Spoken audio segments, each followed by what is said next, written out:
ভালোবাসার বাংলাদেশ।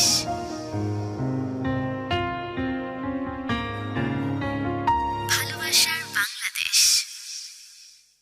সবাইকে স্বাগত জানাচ্ছি ভালোবাসার বাংলাদেশের নতুন আরেকটি অধ্যায় নতুন আরেকটি এপিসোডে, নতুন আরেকটি গল্প, নতুন আরেকটি দিন এবং নতুন আরেকটি রাত। আজকের গল্প নিয়ে আছেন আমাদের সাথে ফারিয়া আপু এবং মাসরুর ভাইয়া, রাইট? যে নামটার জন্যই আসলে তাদের এই কাহিনীটা শুরু, প্রেমের কাহিনীটা শুরু। যাই হোক, আমি আগে গল্পে যাব গুরু আনুষ্ঠানিকভাবে। Thank you. যাক, সালাম কালামে যায়নি। সালাম কিন্তু নর্মাল ব্যাপার, কিন্তু খুব বয়োজ্যেষ্ঠ মনে করলে সালাম দিয়ে শুরু করে হয় এভাবে না এভাবে, অতখানি মনে হচ্ছে না, রাইট? সাদা শার্ট আর কালো প্যান্ট, মোটামুটি না, আমার সাথে আজকে আপনার কম্বিনেশনটা সুন্দর না, ভালো লাগছে অনেক। আজকে না, সব final। সময় লাগে। আমি আজকে এর আগে তো ওভাবে দেখা হয়নি আপনাকে, আমি শুনেছি সব তো সময়। সুন্দর কণ্ঠস্বর আপনার। Thank you. না আপনারই সবকিছু। আমি প্রোগ্রামের স্বার্থে বলি না ভাই, প্রোগ্রামের স্বার্থে। আমরা বরং গল্পে চলে যেতে চাই। আপনার নাম কি? মাস্টুর, যেটা পিঙ্ক হ্যাঁ। অনুষ্ঠানের শুরুতে বলছিল, জানি না যে এর পিছনে শানে নজুলটা কি বলছিল, নামেই নাকি গোটা পৃথিবী আটকে আছে আপনার। সেই জিনিসটা জানবো। আর আপনার নামটা শোনা হয় ফারিহা। জি, আমাদের সময় কি ছিল, সুলতানা, বিবিয়ানা, কি কি সব নাম, 90s এর কথা বলছি। আর এখন দেখ ফারিয়া, সোনিয়া, মানে নামের মধ্যে একটা ব্যাপার, পিঙ্কি নামের মধ্যে একটা ব্যাপার স্যাপার আছে। ওকে ফারিয়া, শুনি আপনাদের জীবনের কথা। মেইনলি আসলে স্টুডেন্ট লাইফে একটু দুষ্টুমির ছলেই ফেসবুক ইউজ করছি, খুব ভালো লাগছে। মাশরুর নামটা হঠাৎ করে একদিন স্ক্রল করতে করতে আসলো সামনে, দুষ্টামি করেই মনে হলো, একটু মাথায় যে দুষ্টামি বুদ্ধি আসছে, আমি একটা টেক্সট করলাম হাই লিখে। নামটা খুব ভালো লাগছিল আসলে। হাই লিখে যখন টেক্সট করলাম, করে রেখে দিছি। করার পরে আমার একটু গিল্টি বা ভয় লাগছিল, তখন তারা তো ডিলিট করা বা ডিলিট যে করে দেওয়া যায় এরকম কিছু আমি জানতাম না বা ছিল না। দেন আমার কোনো রিপ্লাই আসেনি, মনে মনে অনেক রাগও হলো যে আমি টেক্সট করলাম একটা ছেলেকে, কোনো রিপ্লাই আসলো না। একটা পর্যায়ে আমি ভুলেও গেছি। হঠাৎ করে 2 মাস পরে একটা রিপ্লাই আসলো, হাইয়ের উত্তর হ্যালো। ওইটা দেখে মনে হলো একটু লিখি, আর একটু দুষ্টামি করে যে হাই বিজি ম্যান। তখন যখন এটা লিখলাম সাথে সাথে তখন আবার রিপ্লাই আসলো যে আসলে সরি, আমি টেক্সট দেখি নাই, যেহেতু তুমি আমার ফ্রেন্ডস লিস্টে নাই, আমি টেক্সট খেয়াল করি নাই। তো আমি বললাম ইটস ওকে। এখান থেকেই পরিচয় আসলে। নামটা দেখে পছন্দ হয়, নামটা দেখেই পছন্দ হয়। বাই দ্য ওয়ে, আমার যেসব মানে যারা আমাদের সাথে কানেক্টেড থাকে, নামও কিন্তু ফ্যাক্টর।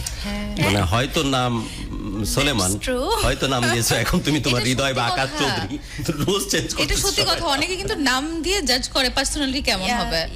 যদি না ঠিক আছে, না ঠিক আছে, আমি যেন মনোযোগ দিয়ে খেয়াল করতেছি। হ্যাঁ, পার্সোনালিটিটা মানে যদি নাম ওই যে হয় না ফাতেমা বা হচ্ছে সালমা বা হচ্ছে হাসান, চিন্তা করে ফেলবা আরে হাসান কি হবে, মানে ইভেন লেগেসি নাকি ফাইন্ড আউট করে ফেলে যে ওর পরিবার, ওর আমি এই কথাগুলো শুনেছি। এগুলো এসেছে আমার মনের মধ্যে। মাসরুরের ক্ষেত্রে এরকম একটা মানে আগ্রহ কাজ করলো, নাম দেখে দেন। এইভাবে টেক্সটিং এ আসলে চললো অনেক দিন কথা, জাস্ট কি করো, কি করছো, কি করছেন। আমি অনেক দিন ধরে আপনি আপনি করেই কথা বললাম।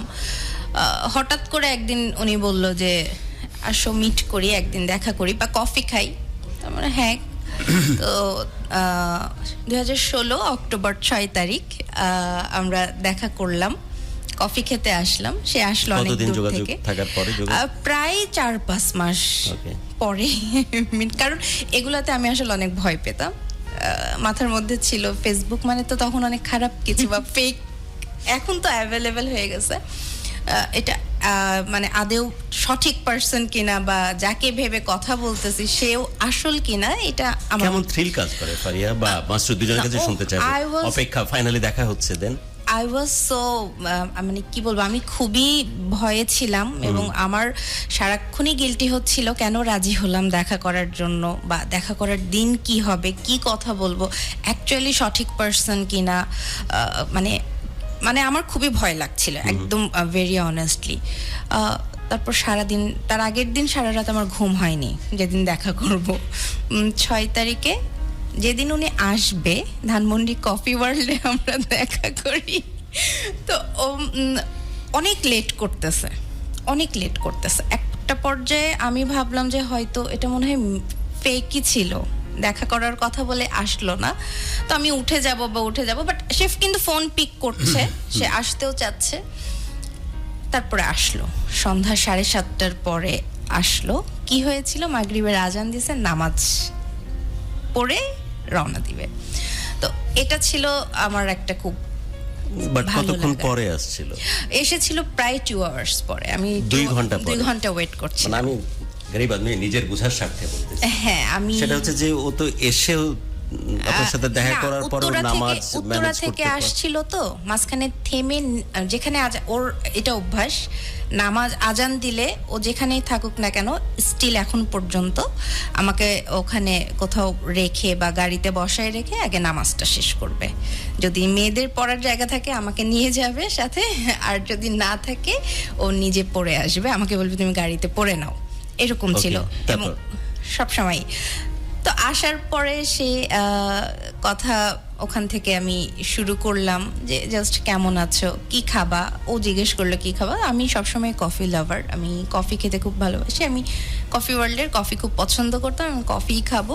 সে আবার জুস খাবে বললো, বাট জুস ছিল না ওখানে। কফি অর্ডার করে কফি খাওয়া হলো, এবং ওর সাথে ওকে দেখার পরে আমি জানি না আই ওয়াজ hypnotized, মেবি আমার ফিল হলো, মানে আমার খুবই ভালো লাগছিল Hypnotized কিন্তু লাইফে অনেক বড় ফার্স্ট। শব্দ হয়ে গেল।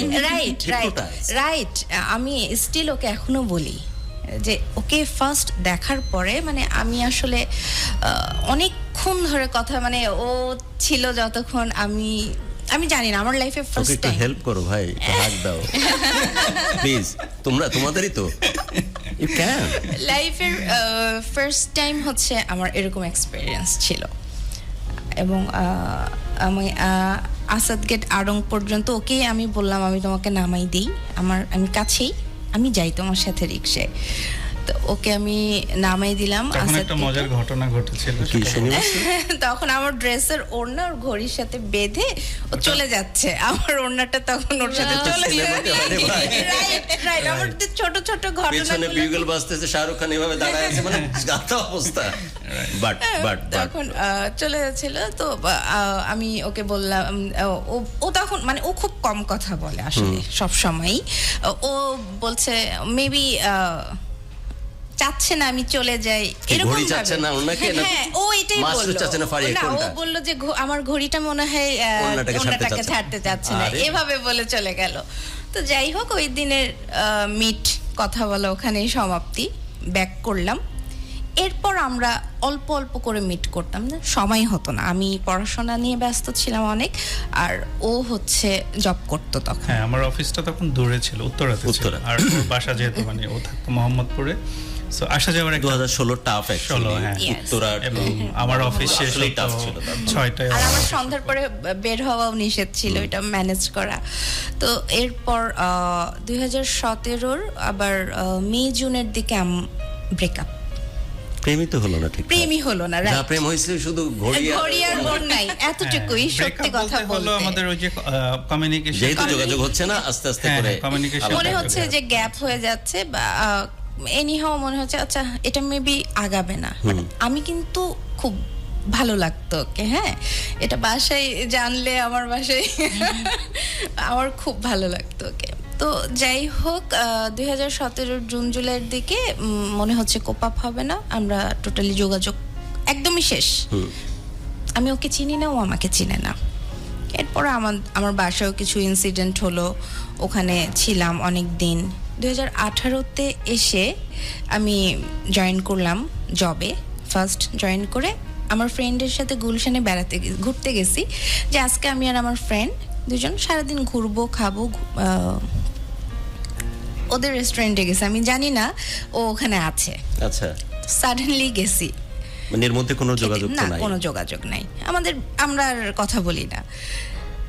ওখান থেকে দেখে উনি হাসতে হাসতে কোথা থেকে বের হয়ে আসতেছে আমাকে দেখে। তো ওখানে আমি ওনাকে দেখে ফুল থান্ডার। আবার আমি তাকাই আছি, কি ব্যাপার, কি হলো? বলছে এটা তো আমার। আচ্ছা ঠিক আছে খাও, কি কি খাবা, বা খুব সুন্দর সে ইয়ে করলো। দেন আমরা খাওয়া দাওয়া করে ওর সাথে বিদায় নিয়ে চলে আসতেছি। এবার রাস্তার মাঝখানে চলে আসছি, দেন দেখি সে ফোন দিছে, আচ্ছা তুমি যেও না, আর একটু থাকো, আমি বের হই, আমরা কোথাও একটু বসি চলো। ওই যে বসা আবার শুরু করলাম। দেন আমাদের বসাটা, আমি গুলশানে যেহেতু জবে ঢুকলাম, এভরিডে অফিস করে আমরা বসতাম, কথা বলতাম, চা খাচ্ছি, আড্ডা দিচ্ছি, গল্প করছি। হঠাৎ করে ওর রেস্টুরেন্টটা ছেড়ে দিয়ে বলল আমি আসলে অন্য কোথাও জয়েন করতে চাচ্ছি। আমার অফিসেও ভ্যাকেন্সি ছিল, আমি বললাম আমার অফিসে জয়েন করো, ওখানেও জয়েন করলো। একই অফিসে দুইজন। আমি যেখানে জানুয়ারিতে করলাম, ও এপ্রিলে জয়েন করলো। দেন আর তো ওখান থেকে আমরা ডিট্যাচ হই নাই, তো চলছে ছোটোখাটো। বাট ওর ছোট ছোট ব্যাপারগুলো আমাকে মানে আস্তে আস্তে এত বেশি কি বলবো, মানে ওর প্রতি অ্যাট্রাক্ট করে নিল, মানে আমি মনে হয় বেশি ফল ইন হয়ে গেছিলাম, আমার কাছে ফিল হয়। ছোট ছোট ব্যাপার, ওই যে নামাজটা তো আমার খুব মানে ইয়ে লাগতো, আমার বাবাও খুব তারপরে আমাকে খুব কেয়ার করতো, ছোট্ট ছোট্ট, মানে ও কিন্তু এটা কনসিয়াসলি করছে না যে আমাকে পটানোর জন্য। আর একটা মেইন ব্যাপার লাগছে যে ও আমাকে পটানোর জন্য কখনো কোনো ইমপ্রেস করার জন্য, সরি পটানো না, ইমপ্রেস করার জন্য কখনো কিছু করেনি এক্সট্রা করে। সে অফিস শেষ আমাকে বাসে বা সিএনজিতে বা গাড়িতে যেভাবেই তুলে দিবে, যতক্ষণ যাই কাজ থাকুক, আমি আমার অফিসে যতক্ষণ মিটিং থাকবে সে ওয়েট করতো। খাইছি কিনা দুপুরবেলা, যতক্ষণ না খেয়ে থাকবো, নামাজ পড়ছি কিনা, সে ফজরে আমাকে কল দিত প্রতিদিন। স্টিল এখন পুনঃ সেই ডাকে আমাকে ঘুম থেকে, প্রতিদিন কল দিত। ঠিক মতো বাসে উঠছি কিনা, আসার সময়, যেহেতু আমি মোহাম্মদপুর থেকে আসতাম বাসে, মানে এই ব্যাপারগুলো আমার খুব ভালো লাগতো। আর যেহেতু আমি কখনো প্রেম করি নাই, আমার এগুলো তো খুবই ভালো লাগতেছিল ওই সময়। বেসিক্যালি ওর বাস জার্নিটা একটু কষ্টের ছিল। তো গুলশান থেকে মোহাম্মদপুরে যাওয়া, গভর্নমেন্টের যে বিআরটিসি ওইটা মুভ করতো, তো সময় লাগতো, অনেক 2 আওয়ার্স টাইম লাগতো, কষ্ট করে আসতো। আমি তো আমার বাসায় গুলশানে, তো আমি একদমই আরামে জব করতাম, মানে আমার বাইক ছিল, তো আমি এমনিতেই কাছে, আবার একদম বাইক ছিল, দ্রুত যেতাম আসতাম। তো আমি একটু ফিল করার মানে ট্রাই করতাম যে 2 ঘন্টা বাসে বসে থাকে, এরকম গরম, জ্যাম, মানুষের গ্যাদারিং থাকে। আমাকে কখন তোমার ভালো লাগলো এটা আমার জানার ইচ্ছে, এটা আমিও কখনো জানি না। মানে আমার একটা আমি ছোট্ট করে জানতে চাচ্ছিলাম, যেটা আপু বলেছিল আপনাকে হাই লিখলো, আপনি কি মনে করে 2 মাস পরে রিপ্লাই দিয়েছেন? আচ্ছা, বেসিক্যালি টাইমটা তো 2016, সো ওই টাইমটায় মানে আমি তো এমনিতে জবে ছিলাম, ফেসবুক ইউজ করতাম। ও আমার ফ্রেন্ড লিস্টে না থাকার কারণে মেসেজটা আমাদের ওই যে রিকোয়েস্ট মেসেজের মধ্যে এসেছিল। তো রিকোয়েস্ট মেসেজ থাকা আমি হয়তো খেয়াল করি নাই, আসলেই আমি একদমই মানে মনের অজান্তেই ব্যাপারটা আসলে আমার কাছে ছিল। তো যখন হয়তো কোনো ডে অফ বা ফ্রি টাইমে আমি যখন দেখলাম, তো ফ্রেন্ড রিকোয়েস্ট তো থাকে, মেসেজ থাকে, তো দেখলাম যে ওর মধ্যে সবই অ্যাজ ইউজুয়াল। আর ওই টাইমটাই কিন্তু অনেক ফেক আইডি ছিল, খুব অ্যাজ ইউজুয়াল নাম দিয়ে ফেক আইডি। তো এরকমের নামের মধ্যে একটা ইউনিক নাম পেলাম। ওর নামটাও কিন্তু মাশাআল্লাহ অনেক সুন্দর। ওর পুরো নামটা হলো ফারিহা বিনতে জামান, আমার শ্বশুরের নাম জামান। সো ওর নামটা অনেকটা অ্যারাবিক টাইপের, মানে আমরা দেশের বাইরে যখন ট্রাভেল করি, যেমন লাস্ট আমরা সৌদি দুবাইতে যখন গেছি, তখন ওই এয়ারপোর্টে পর্যন্ত ওকে বলতেছে যে you are Fariha, it's Arabic name. So ওর নামটা আমি মনে করি আমারটার থেকে বেশি সুন্দর। সো আমি দেখলাম যে সব কমন রিকোয়েস্ট অ্যান্ড মেসেজের মধ্যে এরকম একটা, এবং মাশাআল্লাহ দেখতে সুন্দর একটা মেয়ে আমাকে রিকোয়েস্ট পাঠিয়ে আবার হাই লিখে রাখছে।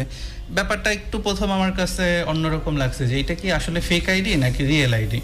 ওই টাইমে, আজ থেকে তো প্রায় 9-10 বছর আগের কথা। আমি দেখলাম যে ওর টাইম লাইনে গেলাম, তো গিয়ে আমি স্ক্রল করে দেখলাম যে না, পোস্ট এবং কমেন্ট যা কিছু করা, রিলেটিভসরা কমেন্ট করলে যেভাবে মোটামুটি অ্যাক্টিভ আছে, মানে যা কিছু সব রিয়েল মনে হইলো। ওইটা দেখার পরেই আমি রিপ্লাই করলাম। আমরা কোশ্চেনে চলে যাই যে ও তো প্রথম দিন দেখে হিপনোটাইজ, বড় একটা শব্দ ব্যবহার করছে, ভেরি ট্রু, ফর হিজ বড় একটা শব্দ। ভালোবাসা, প্রেম, দুর্বলতা ভিতরে থাক তা না, হিপনোটাইজড, মানে এমন একজনের হাতে তার ক্রিয়ানকটা দিয়ে দিয়েছে যে চাইলে তাকে কন্ট্রোল করতে পারে। True, very true, very very মানে কি বলবো, বিগ টাইম একটা ওয়ার্ড। What about you? আমারটা আসলে আস্তে আস্তে ক্রিয়েট হয়েছে। কিভাবে? মানে আমি ওর ফার্স্টে যে দেখা হলো, ফার্স্ট যখন দেখা করতে আসলাম, আই থিঙ্ক আমার একটা অফিস ডে পরে, অফিস শেষ করে আমি 6টার সময় বের হয়ে, একটু আগে বের হয়েছি, ওই যে জ্যাম ছিল, জ্যামের কারণে আস্তে আস্তে ওর ওখানে যেতে যেতে মাগরিব হয়ে গেছে। নামাজ পড়লাম, নামাজ পড়ে গিয়ে আমি ফিল করতেছিলাম যে আসলে একজন লেডিকে আমি বসায় রাখছি।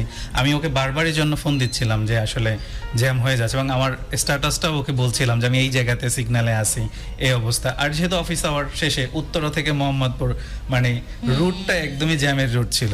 সো বলছে ঠিক আছে আসো, মানে ও একটু কুল ছিল, সবসময় কুল, মানে খুবই কুল থাকে অলওয়েজ, আমি একটু হয়ে যাই। তো আসো এটা বললো, দেন নামাজ পড়লাম, ওখানে গেলাম। যাওয়ার পরে আমি বললাম সরি আসলে অনেক লেট হয়েছে, একজন লেডিকে এভাবে বসে রাখা না ঠিক না, নর্মালি তো ছেলেরা ওয়েট করে, সো সেখানে একটু উল্টো হয়ে গেল, সব কিছুতেই একটু অন্যভাবে আসছে। সো আমাদের ফার্স্ট মিট আলহামদুলিল্লাহ সুন্দর ছিল, এবং ওই মিটটা আসলে কোনো রিলেশনকে তো টার্গেট করে না, জাস্ট আমরা চ্যাট করতাম, দেখা হলো। এবং ওই যে আমাদের ফার্স্ট রোমান্টিক যে স্টোরি, সেটা হলো যে রিক্সার সাথে ওনার সাথে আমার ওয়াস্টার লেগে থাকা, এবং ওটা কি ব্রেন স্ট্রাইক করছে জিনিসটা? আমরা ভাই তোমারটা জানতে চাচ্ছি, ফারিয়াও জানতে চাচ্ছে, ওটা কি স্ট্রাইক করছিল যে অবচেতন মনে এমন ঘটনা ঘটলো কেন? উপরে কোনো নির্দেশ আছে কিনা? রাইট, আসলে ওই অত ডিপলি আমি চিন্তা না করলেও অল্প কিছুটা চিন্তা করছি যে ওটা তো আসলে মুভিতেই হয়, আমরাও দেখেছি মুভিতে এরকম হয়, ঘড়িতে বা কোথাও লেগে যায়। আমি ওকে বলতেছিলাম যে দেখো তোমার ওড়না যেতে চাচ্ছে না, বা আমার ঘড়ি তোমাকে আটকে রাখছে। সো ওইটা হলো আমাদের ফার্স্ট ইয়া। এরপরে তো আস্তে আস্তে কথা হয়, কথা হতে থাকে, আমাদের দেখা হয়, মোটামুটি দেখাও হয়েছে। 2018 থেকে ওকে আমাদের গ্যাপ দেওয়ার পরে ওর রেস্টুরেন্টে দেখা দেন তো আবার সম্পর্ক। হ্যাঁ, তো এই যে আমাদের, আমি বলি ওটাকে আসলে রিকানেক্ট বা রিইউনিয়ন যেটাই বলি না কেন, এইটা খুব আশ্চর্যভাবে হয়েছিল ওখানে। আমার গুলশানি রেস্টুরেন্ট ছিল এই যে কাছেই 126 নম্বর রোডে। তো ওখানে ওর আমার যতটুকু মনে পড়ে যে ওর যে ফ্রেন্ড, ওটা ওর খুবই ক্লোজ ফ্রেন্ড ছিল। সো আমার মনে হয় যে ও আমাকে নক দিয়েছিল কিনা খুব ক্লিয়ার মনে নেই, যে ভাইয়া কোথায় আছেন, আমরা তো, ও জানে যে আমার গুলশানে আমার রেস্টুরেন্ট আছে, সো কোথায় আছেন, আমরা আসছি। তো আই থিঙ্ক আমি মনে হয় ওকে বলছিলাম যে আমার রেস্টুরেন্ট এত নাম্বার রোডে, এই হাউসটা, তুমি আসতে পারো। তো তখন আসলে ও হয়তো জানে না, ওর ফ্রেন্ড হয়তো ওকে সারপ্রাইজ দেওয়ার জন্য নিয়ে আসছিল। আচ্ছা, ওর ফ্রেন্ড নিয়ে আসছিল, আর আমাকে সে বলছে যে ফারিহা আছে। আমি বলছি হ্যাঁ। তো ফারিহা যখন আসবে, তা আমি আরো ভালোভাবে ওকে, ঠিক আছে আসো, আমিও আছি। তো ওরা আসলো, এরপরে আমরা বসলাম, আড্ডা দিলাম। কিন্তু যাওয়ার সময় ওকে অনেকদিন পরে আমি দেখলাম, মাঝখানে তো একটা গ্যাপ ছিল, অনেকদিন পরে যখন ওকে আমি দেখলাম, সো আমি একটু স্পেশাল ফিল করছি তখন। অনেকদিন পরে একটা মানুষের সাথে আমার রেগুলার কথা হতো, দেখা হওয়ার থেকেও বড় কথা রেগুলার কথা হতো। আমি ওর অনেকটা কেয়ার করতাম যেহেতু এখানে থাকে। সো ওইটা ফিল করলাম যে ওর সাথে আবার এরকমভাবে দেখা হবে, এটা তো কখনোই ভাবিনি। এরপরে আমি ইনস্ট্যান্ট, ওরা বের হয়ে যাওয়ার সাথে সাথে আমি ওকে ফোন দিই যে আরেকটু বসে যাও, ব্যস্ততা আছে কিনা, আমরা আরেকটু দেখে যাই। তারপরে দেখা দেখি চলতেছে আবার গ্যাপ দিয়ে 2018 থেকে আবার ভালো চলছে। 2019-এ গিয়ে হঠাৎ করে এসে, আমি জানি না, আমি আমার ফ্রেন্ডদের সাথে শপিং এ গেছি, ওর জন্যও শপিং করছি। এসে আমি ফোনে ওকে বলছি যে আসলে তোমার জন্য এই শপিং করছি, কেন এগুলা কিনছো? মজা, ভালো লাগলো, মনে হলো তোমাকে ভালো লাগবে। হঠাৎ করে ফোন রেখে দিছে, মানে আচ্ছা ঠিক আছে বাই বলে আবার ফোন করছে, করে বলছে চলো আমরা এই রোজার ঈদের পরে বিয়ে করি, বাসায় বলো। আমি তখন খুব ধাক্কা খাই, কারণ বিয়ের কথা তো আসতেছেই না। আমরা জানি না আমাদের প্রেম বা আমাদের প্রেমটা কত দূর যাবে। রাইট 2019-এ তারপরও আমরা তো আবার হারিয়ে যাওয়ার গল্প এরকমই, যে বিয়ে তুমি কি শিওর? ও বলছে হ্যাঁ শিওর, তুমি বাসায় জানাতে পারো, এখন তুমি বাসায় জানাতে পারো আমার কথা। আমি বললাম, আমি তো মহা খুশি হয়ে গেলাম। বললাম আচ্ছা ঠিক আছে, ওকে ওয়েট, মানে আরেকটু ওয়েট করি, ঠিক আছে জানাবো বাসায়। তো আমি, আম্মু, আমার বুবু, এদের সাথে খুব খুব অ্যাটাচড, অনেক ফ্রেন্ডলি। তো ওখানে যে বলাটা আমার কাছে খুব একটা কঠিন ছিল না, ঠিক আছে আর একটু সময় নেই বলবো। হঠাৎ করেই তো 2020-এর মার্চে করোনা চলে আসলো। বাসায় চলে গেলাম, বাসায় গিয়ে আটকে গেলাম 3 মাস। আমি এর মধ্যে বলে ফেলছি বাসায় বাসায় বলছে, আব্বু জিজ্ঞেস করছে কোথায় কি, বা আমার পছন্দের তাদের কাছে প্রায়োরিটি ছিল আর কি। ওকে ফাইন, আমাদের করোনা টরোনা শেষ হলে আমরা যাব, এরকম একটা ব্যাপার। হঠাৎ করে আমাদের দুজনের মধ্যে আবার কনফিউশন 2020-এ করোনার মধ্যে, তাই না? মানে আসলে কি বিয়ে করব আমরা দুজনে? এই সিচুয়েশনটা আসলে কেমন হবে? ফিনান্সিয়াল ইস্যুও আছে, চাকরি থাকবে কিনা, কোম্পানি থাকবে কিনা। আমরা বিয়ে করার পরে ও বলতেছে আমি তোমাকে কষ্ট দিতে চাই না, বিয়ের পরে তুমি কষ্টে থাকো, এটা আমি চাই না। তুমি অনেক সুন্দরভাবে লাইফ লিড করো সব সময়, আমার কাছে এসে একটা মানুষ কষ্টে থাকবে, এটা আমি। তখন আমি বলছি কিসের কষ্ট, আমরা ছোট বাসা নিয়েই থাকবো, এভাবে বললাম যে ছোট বাসা ভাড়া নিয়েই থাকবো। তো ও বলছে যে না আসলে এটা তো আমি চাই না যে আমার কাছে একটা মেয়ে এসে কষ্ট পাক বা তুমি এসে আমার কাছে কষ্ট পাও, আমি এখন ভাবতে পারছি না বিয়েটা নিয়ে। তখন আমি বললাম আমি তো বাসায় আসলে বলে ফেলছি, বলা হয়ে গেছে, মেবি এই সিচুয়েশনটা চলে গেলে তোমাদের বাসায়ও যাবে আব্বুরা আম্মুরা। তখন ও বলতেছে বলছো তো কি হয়েছে, যেহেতু একটা ফিনান্সিয়াল ব্যাপার বা একটা ফিউচারের ব্যাপার, গার্জিয়ানও বুঝবে, আর একটু চিন্তা করো। আমি চুপ হয়ে গেলাম, খারাপ তো খুবই লাগলো। আমি ভাবলাম এটা আর হবে না, আর কতবার বারবার এরকম হচ্ছে। বাসা থেকেও বললো যে কি ব্যাপার, আমি বললাম যে যাই আগে ঢাকায় জয়েন করি, আবার অফিসে কি অবস্থা, সিচুয়েশন কি, এখন তো খুবই খারাপ, করোনায় তো সব কিছু লকডাউনে ছিলাম। জুন মাসে 2020-এর জুনে আমি আবার ঢাকায় ফিরলাম। সেই আবার বাসা টাসা দেখে রাখছিল আমার জন্য আলাদা, মানে একটা ইয়েতে।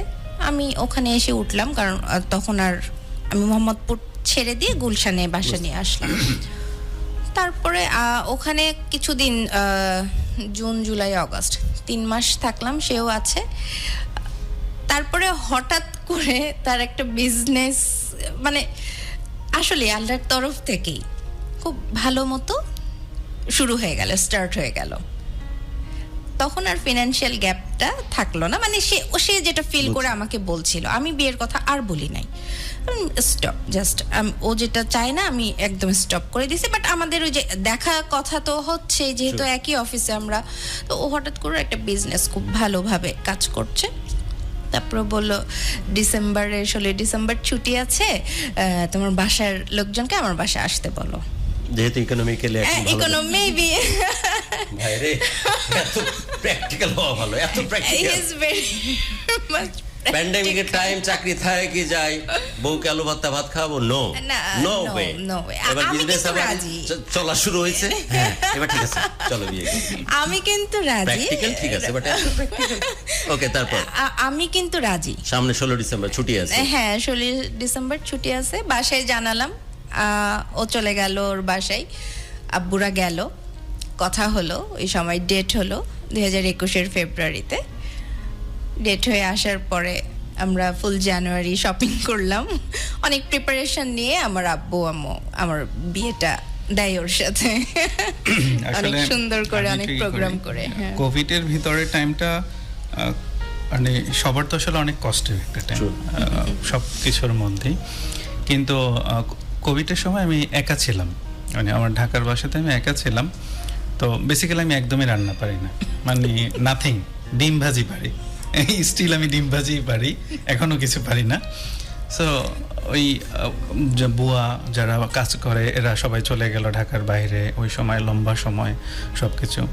তো ও তো বাড়িতে চলে যাও, টাইমিংটা সুন্দর ছিল, কোনো প্রবলেম হয়নি। একদম প্যান্ডামিক শুরু হওয়ার কিছুটা আগেই মেবি ও চলে গেল। সো আমাদের ভালো কমিউনিকেশন ছিল, আমরা কানেক্ট ছিলাম। তো ও তো বাসায় চলে যায়, সময় অনেক লম্বা হতে থাকে। আমাদের যে লকডাউন প্রতিদিন সপ্তাহে 1 সপ্তাহ 2 সপ্তাহ করে বাড়তে থাকে। তো ওর সাথে যোগাযোগ হয়, কথাও বলি। এইদিকে আমি একা থাকি, আমার অফিস টুকটাক হচ্ছিল, এই হচ্ছে আবার বন্ধ হচ্ছে। সো তখন ওর সাথে যখন কথা বললাম আমি ফিল করলাম যে আসলে এই যে সময়টা, মানে আমার মধ্যে বিয়ের চিন্তাটা কখন আসলো। আমি নিজেকে মানে ওই টাইমটা অনেক ছোট মনে করতাম, যে আমি আসলে এখন অনেক ছোট, মানে বয়স কম, আমার ওরকম বিয়ের মতো চিন্তা করার মতো অত বড় একটা ডিসিশন নেওয়ার মতো কিছুই হয় নাই। কিন্তু কোভিড আমাকে ফিল করাইছে যে আজকে যদি আমি ম্যারিড থাকতাম তাহলে তো আমার একটা সুন্দর টাইম যেত, বাসায় থাকলেও টেনশনটা না। এবং আমি ওই যে একা একা রান্নার প্র্যাকটিস করছিলাম ইউটিউব দেখে দেখে, এবং এটা একদমই যাচ্ছে তাই হয়ে যাচ্ছিল। জীবনে প্রথম ভেন্ডি ভাজি করছি, নিজে পিকচার তুলে রাখছি, হয়তো এখনো ফোনে আছে, খুবই বিশ্রী হয়েছে, খাওয়ার মতো না। তাই বলো না, রান্নাটা মনে হয় আমাকে দিয়ে আর হবেই না কোনোভাবে।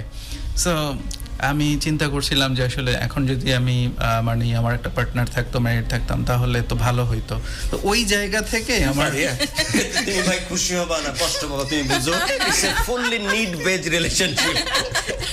এরপরে আসতেছে আমি বিয়ের পরের দেখ আমি কাগজটা লাগা রাখি, যখন প্যান্ডেমিক শুরু হয়নি তখন বুয়ারা 3 বেলা রান্না করে দিয়ে দিচ্ছে, টেনশন নাই।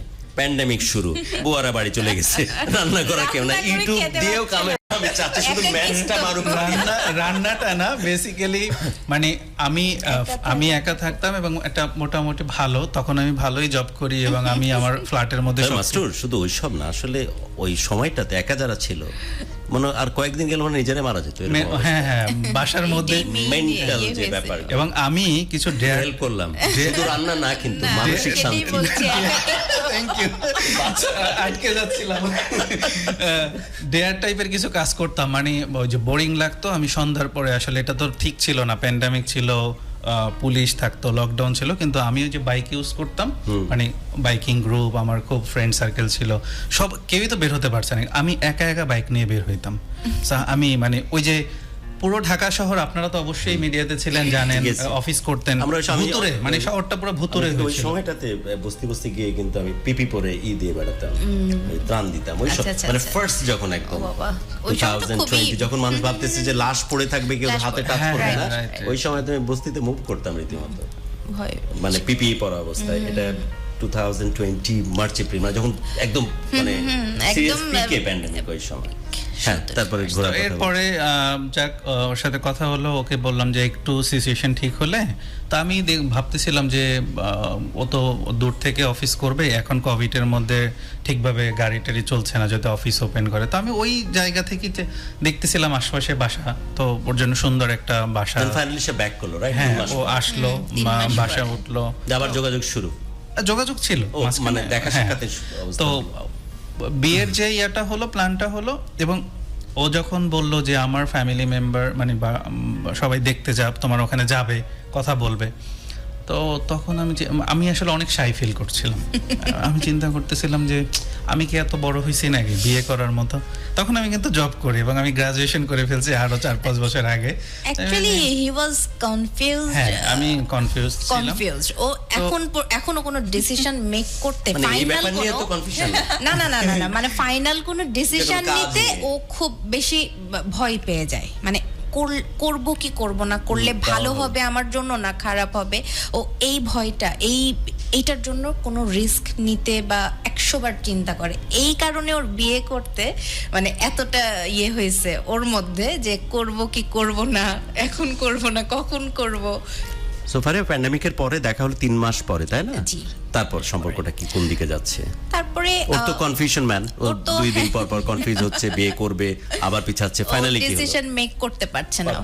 ফাইনালি আমি বললাম জুন জুলাই আগস্ট 3টা মাস যাওয়ার পরে আবার ও হঠাৎ করে যখন আবার যোগাযোগ হলো, মানে আবার একসাথে যখন বললাম ওই যে ওর মাস্টার, সত্যি করে বলো তো ভাই, যে কোন দিন কোন অবস্থায় দেখার পর বিয়ের সিদ্ধান্তটা পাকাপোক্ত ভাবে তুমি নিলে? আচ্ছা, এটা একটা খুবই মজার ঘটনা ঘটেছিল। সেটা হলো আমরা মোহাম্মদপুর বসিলাতে, আই থিঙ্ক ওইদিকে খুব সুন্দর একটা এরিয়া আছে, মধু সিটি ছিল, এখন আছে কিনা জানি না, মধু সিটি, ওখানে খুব সুন্দর, এখন 300 ফিট পূর্বাচলে যেভাবে রেস্টুরেন্ট হয়, খুব ভালো একটা গার্ল। এবার ফাইনালি সিদ্ধান্ত জানাবে তুমি? না এটা কিন্তু তুমি আগের কথাটাই বলবে।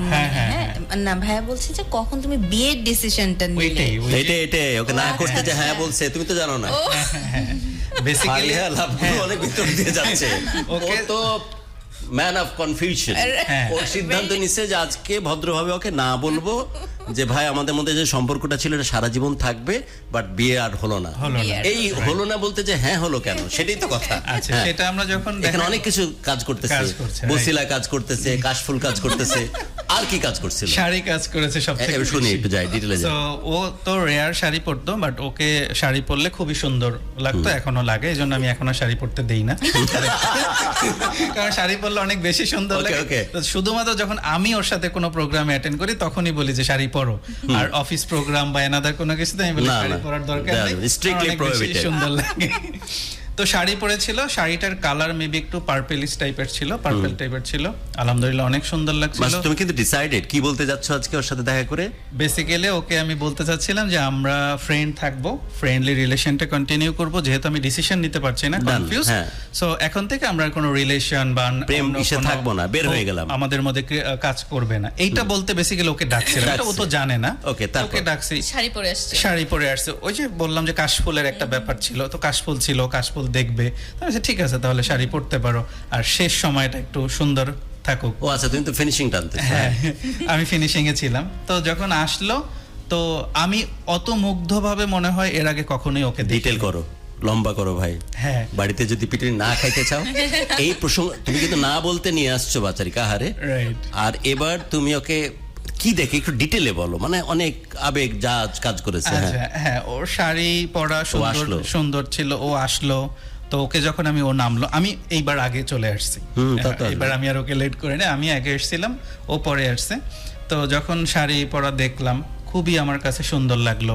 এরপরে আমি ওকে বললাম, মানে আমরা বসে সেটেল কথা বলবো, ওখানে না গিয়ে আমি বললাম চলো তাহলে কাশফুলের ভিতরে আমরা যাই। কাশফুলে যাওয়া তো কথা না, যে কথা না, ওই যে গল্প শেষ হয়ে যাবে চায়ের গল্প টেবিলে, শেষ হওয়ার কথা, কিন্তু ভেতর থেকে আর যাচ্ছে। হ্যাঁ, তার লুকস এন্ড তার ওই যে শাড়ি সবকিছু মিলে আমি বললাম যে চলো কাশফুলে যে আমরা একটু হেঁটে আসি, ছবি তুলে, আরো অনেক ওখানে people দেখে মাস্টার আসছে। তখনও ভাবতেছে যে চলেই তো যাবে, একটু কাশফুলে হেঁটে নি। আচ্ছা, উনি কি জানতো তখন যে আপনি না, ও কিছু No, জানে না। no, no, তখন তো ও তো পরে আর কখনো জানতেই পারে না, স্টিল এখনো তো জানে না সে। আজকে জানলো? reveal হইলো। আজকে এটা তো সে জানতো না, ও যে এই জন্য পারিয়া? বুঝতেছে না যে ব্যাপারটা তোমার এরকম। ভাইয়ের পক্ষ থেকে, তোমার ভাইয়ের পক্ষ থেকে হাত পাখা তোমাকে গিফট করলাম, হাত পাখার পেছনের অংশটা দিয়ে বাড়িতে পৌঁছার পরপরই ওটা যথার্থ ব্যবহার তুমি করো। বেচারা আজকে জানলো। হ্যাঁ, ও জানে না। ওই জন্য অবাক হচ্ছে বারবার, আমি কি রে, ও জানতো না। আচ্ছা মাসরুর, তাহলে আমরা একটু একদম ডিটেলে যাই। তুমি তখনও কিন্তু ভাই, ছেলেদের ফিতরাতে কিন্তু এইটা, তুমি আমি কিন্তু আলাদা নাই জায়গাতে। জি। তুমি কিন্তু তখনও চান্স নিচ্ছ যে এত সুন্দর যে তুমি এটাকে লাগতেছে, কাশফুলও সুন্দর, একটু হেঁটে নি, তারপরে নাটা বলি। হেঁটে নি। তখন কিন্তু হ্যাঁ হয়নি তোমার ভিতরে, না বলবো কিনা আসলে তখন ওই যে কনফিউজ, আবার কনফিউজ। ওকে, গেলা কাশফুলে সুন্দর, কাশফুলে গেলাম, ছবি তুললাম, পার্পেলে পরিটাকে নিয়ে, ছবি হ্যাঁ। তুলতে তুলতে দেখলাম যে আরো ভালো লাগছে ক্যামেরা লেন্স দিয়ে। হ্যাঁ, মানে ক্যামেরায় দেখতেছি যে কাশফুলের সাথে শাড়ি পরা সুন্দর লাগছে। এরপরে এসে আমরা বসলাম, ফুড অর্ডার করলাম।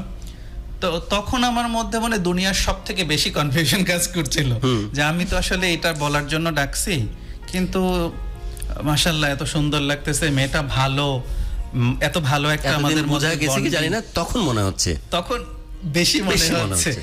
তো আমি মানে বললাম, না, ককপিটে তো বিমানের কাঁটাটা সেরকম বাড়ি খাচ্ছে, তো আমি একবার তো- হ্যাঁ একবার না। হ্যাঁ, আমি- তারপর তো আসলে কিছু জানতো আর- না। আরে। লিটারালি হি ওয়াজ expression- ক্রাইং। হ্যাঁ, ওই দিনও মানে কেন কাঁদতেছে আমি জানি না, মানে ওর চোখ দিয়ে পানি পড়তেছে। তো আমি বলছি কি হয়েছে, তোমার কোনো খারাপ লাগতেছে বা তুমি কিছু বলতে চাচ্ছ আমাকে? বাট সে আমাকে কিছুই বলে না, কিছু হয় স্বীকার করবে না, ওটা ব্যাপারটা ছিল এরকম যে এটাতে- সুন্দর মেয়েটাকে আমি হাতছাড়া করে দিচ্ছি। এটাতে সে শেষ কাঁদতেছে করছে না। সেদিন আমার সাথে ওকে, কথা বলে যে ওকে, না। তারপর আমরা ওর একটা কথা বাদ দিতে চাই না। হ্যাঁ, তারপর খুব ডিটেলে কিন্তু জি, দেন আমি হারিয়াও জানতেছো। বাই দ্য ওয়ে, যারা এখন আমাদের সাথে কানেক্টেড আছে, ঢাকা এফএম 90.4 ভালোবাসার বাংলাদেশের সাথে, তাদের শেয়ার কিন্তু মাস্ট, প্লিজ শেয়ার করো, নাহলে আমাদের উদ্যোগ, এই উদ্যম সব নষ্ট হয়ে যাবে।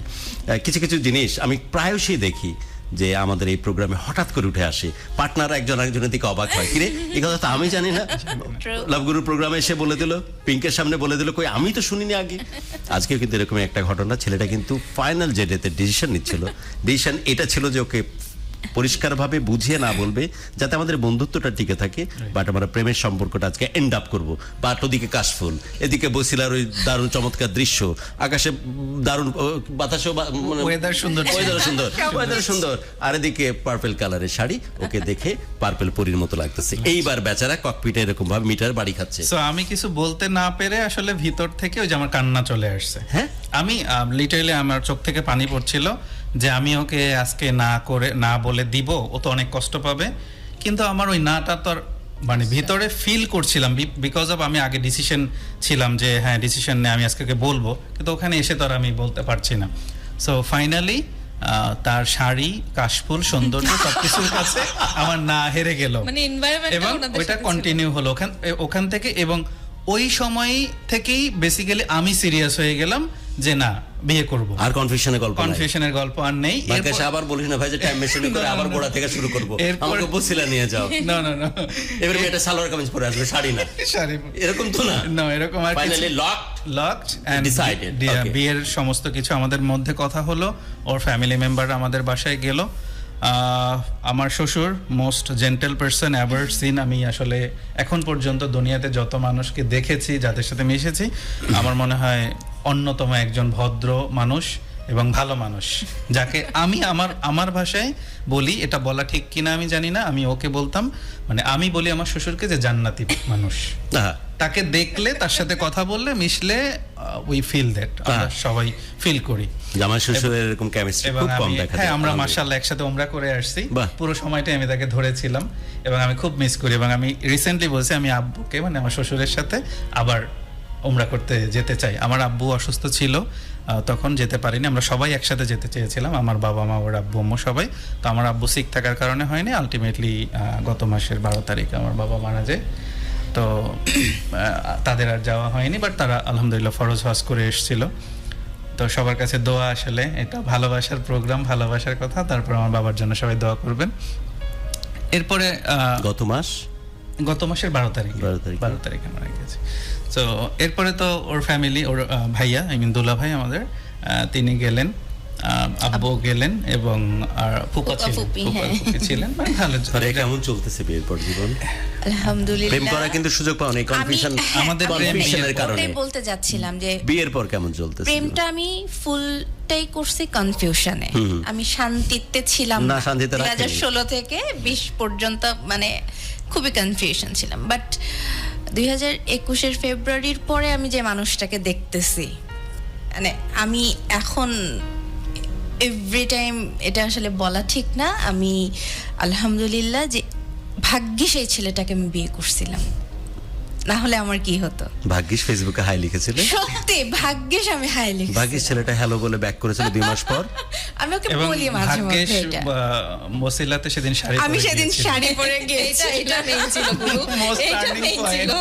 মোস্ট রানিং তো এটাই। ভাগ্যিস কাশফুল ছিল, ওয়েদারটাও ভালো ছিল।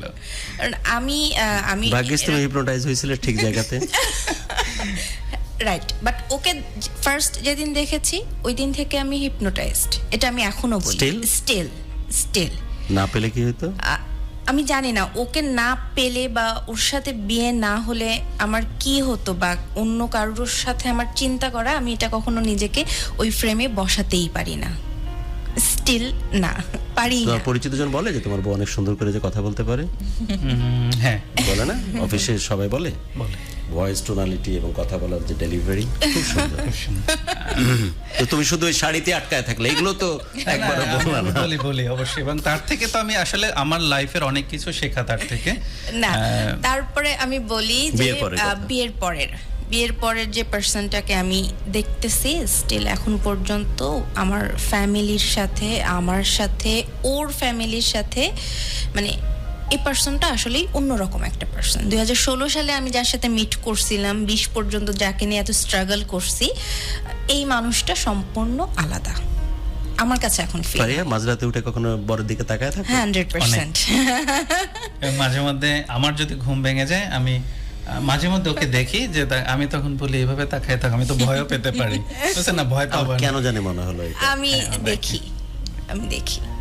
এবং ও যতক্ষণ না আর যায়, চোখে বরের কোন কোন জিনিস বেশি তোমার ভালো লাগার খেয়াল করো তুমি? হ্যাঁ আমি সবসময় এটা খেয়াল করি, ও যখন এই যে ফোন টিপে আমাকে রিলস পাঠাই, ফোনে যখন ফানি ভিডিওগুলো দেখে, ও যখন হাসে ফোনের ভিডিও দেখতে দেখতে, ওইটা আমি দেখি। যখন কারোর সাথে গল্প করে আনমনে, মানে সামনাসামনি বসে, আমার ভাই হোক, আমার বোন হোক, আমার চাচু হোক, যখন গল্প করে আমি ওকে দেখি। তোমার বাবার সাথে খুব আমার ইন্টিমেট ভাবে বাবার যখন সাথে, করে। হ্যাঁ ওটাই বলতে যাচ্ছে, আমার বাবার সাথে ওর যে মধুর একটা সম্পর্ক, দুজন একসাথে নামাজ পড়তে যাই, দুজন জুব্বা পরে যখন বের উপর থেকে হয়, যখন দেখতেছো দুজনে হেঁটে যাচ্ছে না, রাইট, যখন জুব্বা পরে দুজন বের হয় একসাথে, মাশাআল্লাহ, আমি বলতে চাই যে, আমি বলি যে আল্লাহ আমার নজর যেন না লাগে এদের দুইজনের উপরে। এবং আমি আমার বাবার মেয়ে বললাম তো, বাবা মা আমার কাছে, মানে আমি আসলে আমার বাবার খুব ক্লোজ, খুবই ক্লোজ। আমার লাইফে যত ঘটনা, মানুষ বলে না যে প্রেম করছো প্রবলেম হয়েছে মাকে যেয়ে বলো, আমি ছোটবেলা থেকে এখন পর্যন্ত যে কোনো প্রবলেমে বাবা, আর এখন তো আছেই। আমার এখন কোনো কিছু, আমি আসলে এখন কোনো টেনশন করি না, সত্যি কোনো কিছু নিয়ে আমি টেনশন করি না। পৃথিবীর উপরে জীবনে যা ঘটতেছে, পৃথিবীর উপরে আল্লাহ তো সবই, আল্লাহ সব কিছু ইয়ে করবে, বাট আমি ফিনান্সিয়াল ব্যাপার হোক, কোথায় যাওয়া হোক, খাওয়া হোক, পড়া হোক, আমি কোনো টেনশন করি না মাসরুর, এই মানুষটার জন্য। ওর কোন কোন জিনিস তুমি আর চোখে খেয়াল করো? অনেক কিছুই খেয়াল করি। ও তো এমনিতে যখন রান্না করে তো আবার রান্না, আগে বাঁচানোর চেষ্টা করতেছি, না আর একটা হাত পাখি নিয়ে এসো তো ভাই। ও আমার রান্না ছাড়া খেতে পারে না এখন। ওর বুঝলাম। ওর বাসায় গিয়েও ওর এখন আম্মুর ওর রান্না রান্না ও খেতে পারবে না এখন, আমি এমন আসলে অবস্থা। খাওয়া দাওয়া ওই টেন্ডেন্সি তো আর নাই যে ভাগ্যিস যদি একটা লাইফ পার্টনার থাকতো, তাহলে আমাকে ভেন্ডি এরকম ভাজা খাইতে হইতো না। ওকে, ওর রান্নাগুলো আমি আসলে দেখি, মানে ওর মেকিং যে রান্নাটা, এটা আসলে আমার খুবই পছন্দের, এবং এখন আমার বাসায় গেলেও বলি তুমি রান্না করো, এরকম একটা ব্যাপার। সো একটু কষ্ট হয়, বাট করেও, এবং রান্না করে নিয়েও যাই, আমরা ক্যারি করি, মানে ওর হাতের রান্নার জন্য। এবং ওর বাসায় গিয়েও মাঝে মধ্যে বলি, যদিও করে না, সে জমিদার ফ্যামিলির মেয়ে, ও হয়েছে। ওর দাদা জমিদার ছিল, সো ওখানে অনেক সার্ভেন্ট আছে, কাজ করে, তারা কিছুই করতে হয় না, কিন্তু আমি মাঝে মধ্যে তবে বলি, হ্যাঁ, ওর অ্যাটিটিউডের মধ্যে বলে ভালো করলে একটা লেগেসির ছাপ স্পষ্ট। মাশাআল্লাহ, এটা বলবো সবাই। ফারিয়ার চেহারায়। Thank you. আমি হয়তো নিজে থেকেই বলতাম, হয়তো একটা ইম্প্যাক্ট আছে, মানে হয় না কিছু বেশি মানুষের গায়ে রক্ত কালার হচ্ছে লাল, কিছু মানুষের নীল, so it's a blue blood, বোঝা যায় অ্যাটিটিউড এবং বিহেভিয়ার। এবং সে বিগ হার্টেড পারসন, এবং এই গ্রুমিংটা আমার বাবা মায়ের হ্যাঁ, জন্য একটু বেশি আসছে। আমরা অনুষ্ঠানের শেষের দিকে, বাট অদ্ভুত একটা ভালো লাগা নিয়ে অনুষ্ঠানটাকে সামনের দিকে আর কিছুক্ষণ টেনে নিয়ে যাব, যে ভালোবাসা প্রেমের নামে যে বিষবাষ্প ছড়িয়ে পড়তেছে চারিদিকে, আজকে সত্যি আমি একটা শব্দ তাদের কাছ থেকে ধার করে নিলাম। সে যেমন তার শ্বশুরকে জান্নাতি মানুষ বলে ডাকে, আমার কাছে মনে হচ্ছে একটা জান্নাতি সম্পর্ক সামনাসামনি কাছ থেকে দেখতেছি। এবং এটা ঠিক, এই ছেলেটা যখন আল্লাহ সুবহানাহু ওয়া তাআলার আওয়াজ আসে, আল্লাহু আকবার বলে আওয়াজ আসে, তখন এই ছেলেটাকে আর বেঁধে রাখা যায় না। আল্লাহ সুবহানাহু ওয়া তাআলার কাছে কায়মনো বাক্যে, না কার কপাল সিজদায় গিয়ে আল্লাহর কাছে সারেন্ডার করে বিধায় আল্লাহ সুবহানাহু ওয়া তাআলা হয়তো হেল্প করেন এই সম্পর্কের মধ্যে এমন একটা জান্নাতি সুবাতাস বইয়ে দিতে, এমন একটা রহমত বইয়ে দিতে। আল্লাহ তো শিখিয়েছেন, এবং আল্লাহ প্রায়শই বলেন যে তোমরা যখন দুইজন দুজনকে ভালোবেসে কাছে থাকো, স্বামী স্ত্রী দুইজন দুজনের হাত ধরো, দুইজন দুজনকে চুম্বন বর্ষণ করে, আমি আল্লাহ সুবহানাহু ওয়া তাআলা আমার পক্ষ থেকে রহমত বর্ষিত হতে থাকি।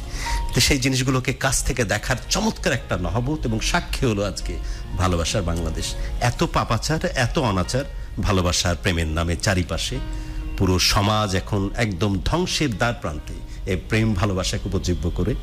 সেখানে পুরো কায়নাত কিন্তু ব্যস্ত হয়ে গেছিল এই কনফিউশন থাকা ছেলেটিকে একসাথে জোড়ানোর জন্য। কারণ দিন শেষেও একটা কাজ খুব ভালোভাবে রিলিজিয়াসলি করে, সেটা হচ্ছে আল্লাহ সুবহানাহু ওয়া তাআলার কাছে সারেন্ডার করা, আল্লাহ রাব্বুল আলামিনের প্রত্যেকটা কথা, প্রত্যেকটা নির্দেশকে মেনে চলা। তা আল্লাহ রাব্বুল আলামিন হয়তো তাকে তার অজান্তে, তার অজ্ঞাত স্বরে তাকে পথ দেখিয়ে নিয়ে গেছেন এবং দুইজনকে সাথে রেখেছেন, এবং দুইজন দারুণভাবে জীবনটাকে সামনের দিকে এগিয়ে নিচ্ছে। বিনা কারণে সেদিন ওড়না আর ঘড়ি একসাথে আটকে যায়নি, ওটা একটা ইশারা ছিল যে তোরা যাই ভাব আর যাই চিন্তা কর না কেন, আমি আল্লাহ উপরে বসে আছি, আমি তোদের জন্য উত্তম ফায়সালা, উত্তম প্রতিদানের জন্য ব্যবস্থা করে রেখেছি। তোরা একসাথে হাত ধরাধরি করবি আর জীবনটাকে অনেক বড় করে বাঁচবি। তোদের জন্য আমি সমস্ত কিছু, পুরো পৃথিবীটাকে সাজিয়ে রাখলাম। আমি এরকম এরকম ভালোবাসার বড় বেশি মহতাজ কতবার যে আমার গুজবাম করেছে বলে শেষ করতে পারবো না। আমি অসম্ভব রকম আস্তিক একজন মানুষ। আমি এখনো বিশ্বাস করি যতই নোংরামি হোক, এখনো ভালোবাসার ফরম্যাটে, প্রেমের ফরম্যাটে, মহব্বতের ফরম্যাটে স্বর্গ থেকে একটা পরিমাণ জিনিস যদি থেকে থাকে, তার নাম প্রেম আর তার নাম ভালোবাসা। যতদিন ফারিয়া মাসরুরদের এই ভালোবাসা এরকমভাবে থাকবে, আমরা নতুন করে আবার দীক্ষা গ্রহণ করব, আবার আমরা আগ্রহান্বিত হব যে না, ভালোবাসা পচে যায়নি, মরে যায়নি, এদের হাত ধরে ভালোবাসা পৃথিবী ধ্বংস হওয়া, লয় হওয়ার আগ মুহূর্তকাল পর্যন্ত বেঁচে থাকবে। আর একটু দুজনের কথা শুনতে চাই, তারপর অনুষ্ঠান শেষ করে নিয়ে আসবো। আমি যে কথাগুলো না বললে হয়তো কথাগুলো জানা হবে না, বা ও হয়তো জানে না।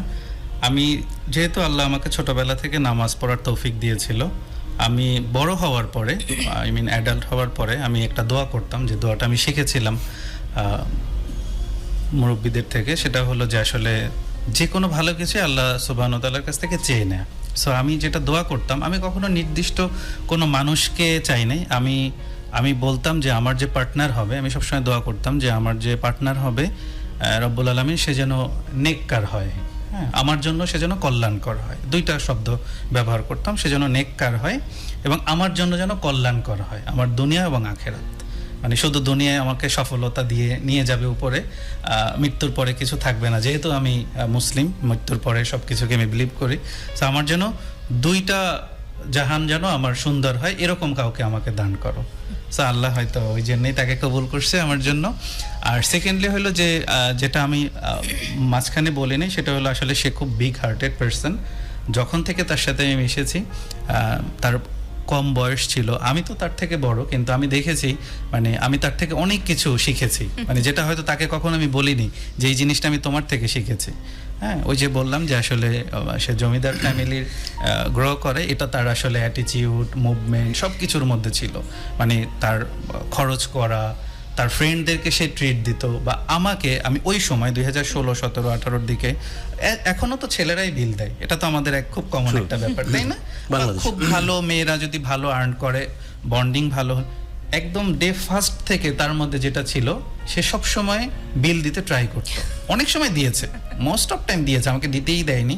যে ওকে কোথায় থাকে এগুলো থাকে কোন পৃথিবীতে এরকম কান্নাকাটি অনেকেই করতেছে। আমার যারা মানে অনেকেই বলবে হয়তো, ভাই সবার জন্য সমবেদনা এবং দোয়া, তার জন্য তো অবশ্যই সেই যে ধর্মেরই হোক সারেন্ডার তো করতে হবে স্রষ্টার কাছে, যাতে করে এমন একজন নেককার, আর কি বেটা দুইটা, একটা নেককার এবং কল্যাণকর মানুষ বা লাইফ পার্টনার যেন আমাদের জীবনে আসে। তারপর এবং ওর কাছ থেকে আমি যেটা সব থেকে বেশি ভালো জিনিস শিখেছি, সেটা আমার মনে হয় সবার মধ্যে থাকা উচিত, সেটা হলো ফ্যামিলিকে কেয়ার করা। আমি যেহেতু একটা ছেলে, ঢাকাতে আমি একা থাকতাম, আমার ফ্যামিলি ঢাকার বাইরে থাকতো। সো আমি অ্যাজ ইউজুয়ালি ফোনে খবর নিতাম, বাট সেটা কম, বা যেভাবে আসলে নেওয়া দরকার ওইভাবে আমি নিতাম না। ওর কাছ থেকে আমি শিখেছি মানে কিভাবে ফ্যামিলিকে কেয়ার করতে হবে, টেক কেয়ার করতে হবে, খোঁজ খবর নিতে হবে। মানে এখন আমি বিয়ের আগে আর পরে, নর্মালি হয় না যে বিয়ের পরে ছেলেরা বাবা মায়ের খোঁজ খবর, ভাই বোনের খোঁজ খবর নিয়ে এটা কমায় দেয় বা কিছু, এটা আমার মনে হয় কয়েকশো গুণ এখন আমার বেড়ে গেছে আগের থেকে। আমি যদি আগে 2 দিন পরে বা দিনে একবার ফোন দিতাম, কথা বলতাম নিজের বাসার সাথে, নিজের বাবা মা বা পরিবারের সাথে, হ্যাঁ, এখন আমি দিনের মধ্যে 3বার 4বার ফোন দেই, অল সাইড তাদের কেয়ার করা। টিপিক্যাল যে একটা মিথ আছে যে বউ ঘরে আসলে নাকি ছেলেকে পর করে দেয়, কিন্তু উল্টা হইছে দেখি। সে আমাকে শিখিয়েছে যে তুমি ফোন কিন্তু কম দিচ্ছ, তুমি আম্মু খেয়েছে কিনা, আব্বু ওষুধ খেয়েছে কিনা খোঁজ নাও। ও নিজে ফোন দেয়, ও কথা বলে, গল্প করে, এবং আমাকে এটা আমাকে শেখানো হয়েছে। সো এটা আমি বলবো যে আসলে সবার মধ্যে এটা থাকা উচিত, নিজের ফ্যামিলিকে কেয়ার করা। পারিবারিক বিয়ে তো আসলে একটা একটা ইনস্টিটিউশনাল সম্পর্ক, সবাইকে নিয়ে তো একসাথে গ্রো করা। ফারিয়া শেষ দিকে আর ওইটা আমার এখন আমি এনজয় করছি খুব, কারণ ও অনেক সাপোর্টিভ, এবং বললাম না, ও অনেক বেশি ভালোবাসে এখন আমাকে। ও এক্সপ্রেস করতে পারে না, আমি এটা বুঝি, বাট আমার কিছু লাগবে বা আমি ওর কাছে কিছু চাইতে হয় না, এটা বললেই হয় যে এটা সুন্দর বা এটা না ভালো। আমি যে চাওয়ার মিন করেও বলছি তা না, ওটা আমার সামনে চলে আসে। আলহামদুলিল্লাহ সেই তৌফিকও আল্লাহ আমাদেরকে দিয়েছে। বিয়ের পরে আমাদের লাইফটা পুরোপুরি চেঞ্জ হয়ে গিয়েছে। তাই তো হবে, যেই তাই তো ভয় হওয়ার কথা। নিয়ে সে কনফিউজড হচ্ছিল, Financially strength তো বাড়তেছে দিন ওইটাই দিন। ওটাই তাই তো বলছি। হবে। ওটাও কেটে গিয়েছে। পবিত্রতার সাথে সম্পর্ক সামনে আনলে তাই হবে। এটাই মনে করি, এবং আমার মনে আসলে কখনো 2 নাম্বার কোনো চিন্তা, তার সাথে যে আমার এতবার ব্রেকআপ বা এতবার যোগাযোগ বন্ধ হয়েছে, তখন যে আমি কোথাও কনভার্ট হয়ে যাওয়া বা কারোর সাথে এগুলো আমার মনে কখনো আসেনি, স্টিল আসে না, আসবেও না কখনো। এবং বললাম তো, এখন আমি মুগ্ধ হয়ে থাকি, তার দিকে তাকাই থাকি, তাকে দেখি ইচ অ্যান্ড এভরি মোমেন্ট। সে যে গেটআপেই আসুক না কেন, আমার সামনে সে গেটআপ নিয়ে আসলে আমি আসলে সুন্দর, সেটা তো বলার অপেক্ষা রাখে না। আমি থাকি। তবে একটা জিনিস আসলে, এই জিনিসটা মানুষের মনের মধ্যে কিরকম কাজ করে, মানে প্রশংসা জিনিসটা যে কত জরুরি এবং আসলে আমাদের যে করা দরকার, অভ্যাস করা Give উচিত and take. প্রশংসা করা। আল্লাহ আমাদের সুবহানাহু ওয়া তাআলা শিখিয়ে দিয়েছেন তার বান্দাকে ওর থ্যাঙ্কস বলার মধ্যে জন্য, এই গুণটা- নির্দেশ আছে রীতিমতো। রাইট, ওর তার মধ্যে ভালো এই কাজের গুণটা জন্য appreciate প্রচুর। করা। ও আমাকে ছোট ছোট জিনিস প্রশংসা করে, ছোট ছোট জিনিস। মানে সাপোজ ও বাসায় আছে, ওর হয়তো কিছু একটা খেতে ইচ্ছা করছে, মানে সাডেনলি আমি ওই ফুডটাই নিয়ে আসছি, এবং এটা আমাদের এটা সাথে হয়, শত এটা শত হয়। বার এবং হয়েছে। ওর যেটা খেতে ইচ্ছা ও আমার করছে, আমি হাতের দিকে রান্না তাকায় করছি থাকে এটা। যে কি ব্যাপার, এটা আমার হয়। এইটাই খেতে ইচ্ছা করছে। আমার আজকে যেটা খেতে ইচ্ছে করছে, ইলিশ মাছ খেতে ইচ্ছা করছে, দেখলাম যে ও ন্যাচারালি রান্না। ইলিশ মাছই রান্না হ্যাঁ, করতেছে। এটা আমাদের So, হয়। আর নরমালি ও আমার অনেক ছোট ছোট জিনিসকে সবসময় হাইলাইট বলে, এটা সুন্দর, এটা ভালো, মানে এই জিনিসটা যে কতটা তোমার বরের কিন্তু চোখ অনেক সুন্দর। হ্যাঁ। ইস, ওটাই তো বললো, আমি ওটাই তো hypnotized hypnotized হলাম। তো আমি এই ফার্স্ট ডেতেই হয়ে গিয়েছি। তার চোখ সুন্দর, হাসি সুন্দর, চুল সুন্দর, যেহেতু যদিও ক্যাপ পরে আছে, চুল অনেক সুন্দর। আর আমি আমার ওকে কখনো খারাপ ওভারঅল লাগে না। আলহামদুলিল্লাহ। আরেকটা জিনিস যেটা আমি পার্সোনালি রিয়েলাইজ করি, সেটা হলো একসাথে গ্রো করা, একসাথে বড় Right. হওয়া। এটা আমি হয়েছি, আমি পার্সোনালি, মানে বিয়ের আগে, মানে যেটা আলহামদুলিল্লাহ, মানে দুনিয়ার দিক থেকে বা আখেরাতের দিক থেকে আলহামদুলিল্লাহ, নামাজ হওয়া যেগুলো আমরা আমাদের কন্টিনিউ করা, সেগুলো তো করছি। মানে দুনিয়ার দিক থেকে যা কিছু দরকার মানুষের অ্যাট এ গ্লান্সে ভালো থাকার জন্য, অ্যাজ ইউজুয়ালি বাড়ি গাড়ি টাকা পয়সা, আলহামদুলিল্লাহ এটা বিয়ের পরে কেন জানি আল্লাহর রহমতে হয়ে গেছে। মানে- এবং লাস্ট কোশ্চেন Planning করে না। মাস্টারের কাছে শেষ প্রশ্ন, যে লাস্ট যখন উমরাতে গেলে জি, তোমার সেই শ্বশুর, যাকে জান্নাতি মানুষ হিসেবে তুমি চেনো, হাজরা আসাদের পাথরের একদম কাছাকাছি যখন চুম্বন দিচ্ছ, জি। ঠিক সেই মুহূর্তে কি কি ফিল আসছে তোমার মধ্যে? আমি আলহামদুলিল্লাহ আমি চুম্বন দিয়েছিলাম, এবং এইখানে একটা মজা যে জান্নাতি আমার শ্বশুরকে যে বলি, আমি যখন হাজরা আসাদ পাথরকে চুম্বন দিয়ে আসলাম, তো আসার পরে আমার শাশুড়ি ও এবং আমার শ্বশুর দাঁড়িয়েছিল। আমি বললাম যে হ্যাঁ, ওটা তো চুম্বন দেওয়া ইজি না, অনেক ক্রাউড থাকে, অনেক কিছু স্ট্রাগল করতে হয়। সো আমাদের উমরা এবং সবকিছু কমপ্লিট হয়ে যায়, সেকেন্ড টাইম আমি গিয়ে ওটাকে ধরতে পারি। এবং তো যখন আমি আসার পরে ফার্স্টে আমার শ্বশুর জিজ্ঞেস করে, তুমি কি হযরত আসওয়াদকে ধরতে পারছো, চুম্বন দিয়েছো? আমি বললাম হ্যাঁ পারছি, এবং অনেকক্ষণ ধরেছিলাম। আমার শ্বশুর দূর থেকে দৌড়ে এসে আমার কপালে অনেকক্ষণ চুমু খেয়ে মানে স্টিল হয়ে থাকে। তা আমার কাছে কেন যেন মনে হয়েছে ওটা একটা ব্লেসড ছিল, যে হযরত আসওয়াদ চুম্বন দেওয়ার পরে এরকম সে, আমি যাকে এই এত দৃশ্য দেখছো পছন্দ তুমি? করি, হ্যাঁ দেখেছি। এই দৃশ্য যাবে চোখ থেকে তোমার কোনোদিন? কখনোই না। এবং আমরা আমরা একসাথে যখন কাবা কাবা ঘর ধরছি, অনেকক্ষণ ধরেছিলাম, অনেকক্ষণ আমরা কান্না করছি এবং একটা দুইজনে সময় ছিল যে একসাথে। আমি ধরেছিলাম, তোমাদের দুজনের মধ্যে কি কোনো কথা হচ্ছিল তখন? না, না একটা হয়েছিল কথা, ওর হয়তো মনে নেই। আমি আগে গিলাফ এবং যে কাবা ঘরটা ধরেছিলাম, তো আমি তো দোয়া করতেছিলাম, বেসিক্যালি তো আসলে এটা দোয়ার জায়গা, দোয়া করতেছিলাম। হঠাৎ দেখি কেউ আমার পিঠের সাথে একদম লেগে আছে, যেভাবে আমরা পিছন থেকে কেউ হাক করি বা ধরে থাকি, তো এরকম কেউ লেগে আছে। তাই আমি ভাবলাম কেউ কি এভাবে লেগে আছে, তো ও নিজে থেকেই বসে আমি হ্যাঁ বলছে আমি, হ্যাঁ, তো এটা আমার আমি পিঠের বুঝতে সাথে পারছি, লেগেছিল। uneasy feel হ্যাঁ, করে। তো তখন আমার ভেতর থেকে যেন আরো কেন বেশি কান্না আসতেছিল। মানে আমি দোয়া করতেছিলাম নরমালি, কিন্তু ও ওর যখন স্পর্শের কারণে। হ্যাঁ ও স্পর্শ করেছিল, কি ও feel হচ্ছিল? বলছে আসলে আমার সামনে তো এক তো আল্লাহ সুবহানাহু ওয়া তাআলার ঘর, হ্যাঁ, ঘর, একদম আমি দোয়া কাছাকাছি, করছি। সবচেয়ে প্রিয়তম এবং ও মানুষটা কিন্তু পিছনে ছিল নিজের না। শরীরের সাথে ল্যাপটায় আছে, কি ফিল হচ্ছিল? একটা দারুণ অনুভূতি আসলে ওইটাকে, স্বর্গের চাইতে বড় কিছু? আমার মনে হয় এইটাই স্বর্গ। বিদায় নিচ্ছে অনুষ্ঠানের একদম শেষ প্রান্তে, বিদায় নিচ্ছে এরকম একটা ভালো লাগা নিয়ে। যেখানে সত্যিকারের পূর্ণতা লুকিয়ে আছে, যেখানে সত্যিকারের পবিত্রতা লুকিয়ে আছে। আমরা প্রায়শই ভাবি যে এত পবিত্র থাকার, এত আস্তিক হওয়ার, এত ধার্মিক হওয়ার, এত রিলিজিয়াসলি একটা সম্পর্কে পেট্রোনাইজ করার কি আছে। আমি একজনের সাথে তুষ্ট হচ্ছে না, আরেকজনের কাছে যাব, ব্রেকআপ হচ্ছে আরেকজনের সাথে যাব। বিলিভ মি, গোটা ওয়ার্ল্ডে সম্পর্কের বাহানায় যারা এরকম একটা থেকে আরেকটায় যায় 40 থেকে 45 ইয়ার্স, তারপরে তারা ফ্রাস্ট্রেটেড হয়ে যায়। তার আলটিমেট ডেস্টিনেশন হয় নেশা অথবা আত্মহত্যা।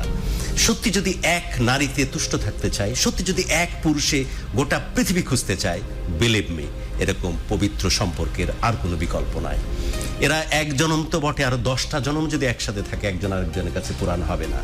হয়তো তাদের দাঁত এক সময় ঝরে যাবে, চামড়া হয়তো লুজ হয়ে যাবে, মুখের চুল পড়ে যাবে, কিন্তু বিলিভ মি, একজন আরেকজনের ভেতরে যে সৌন্দর্য দেখে ফেলেছে, একজনের আরেকজনের মহব্বতের যে পরিমাণ পাগল হয়ে গেছে, এই আশেকানা মেজাজ দুইজনের কাছ থেকে কোনোদিন সরে যাবে না।